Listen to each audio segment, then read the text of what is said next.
Hey, it's Joe, and welcome back to Humanfluence. You ever look around the world and just wonder, how can there be so much darkness, so much pain? We see it everywhere: war, suffering, injustice, the kind of evil that makes you question everything. It's overwhelming, right? The kind of thing that makes you stop and think if there is any sort of higher power or divine force out there. How does this fit into the plan? But here's the thing, it's not as simple as just rejecting or ignoring that darkness. What if this evil, this pain, is something we're meant to confront, to understand, and ultimately to integrate into our human experience? What if the very existence of evil is part of the design? A crucial piece of the puzzle that shapes who we are and who we're meant to become. But good and evil are merely perspectives. That's what I want to dive into today. We're going to explore the problem of evil, not just as a philosophical concept, but as something real and present in our lives.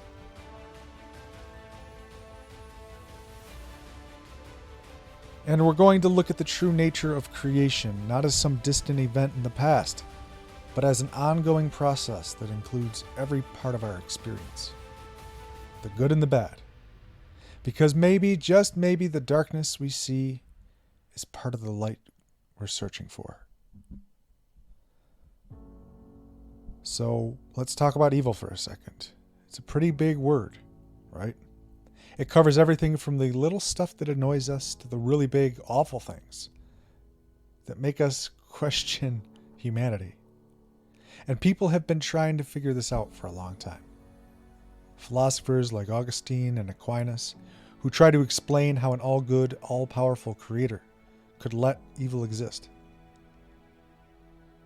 They called it theodicy, which is just a fancy way of saying they were trying to make sense of the unexplainable. But no matter how much they tried, it's still a tough thing to get your head around. If there's this loving creator, why is there so much pain in the world? And then there's the spiritual side of things. Some traditions say it's all about karma. Maybe what we're going through is because of actions we've taken, not just in this life, but in others. Others say that evil is necessary for balance, like you need the dark to appreciate the light. But let's get real for a second. What about when it hits close to home? When something happens in your life that just feels wrong, and you're left wondering, why me? It's in those moments that the problem of evil becomes really personal. And I think that's where we start to find some meaning, not just in theory, but in our own experiences. Now, let's shift gears a little bit and talk about creation. Where does everything come from? Every culture has its own stories, its own myths about how the universe came to be. And a lot of those stories touch on this idea of duality, light and dark, good and evil, creation and destruction. But here's something interesting. What if creation isn't just something that happened once? What if it's something that's happening all the time? Here's what I mean. Think about it. Science talks about evolution as this ongoing process of change.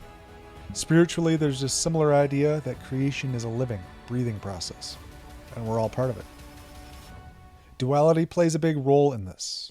We usually think of things as opposites, good versus evil, light versus dark, but maybe it's more about balance, like the yin and yang.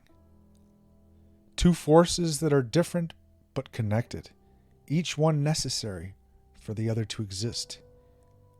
And it exemplifies as above, so below. For me, understanding creation means looking at my own life and seeing how this duality plays out. There have been highs and lows, sure.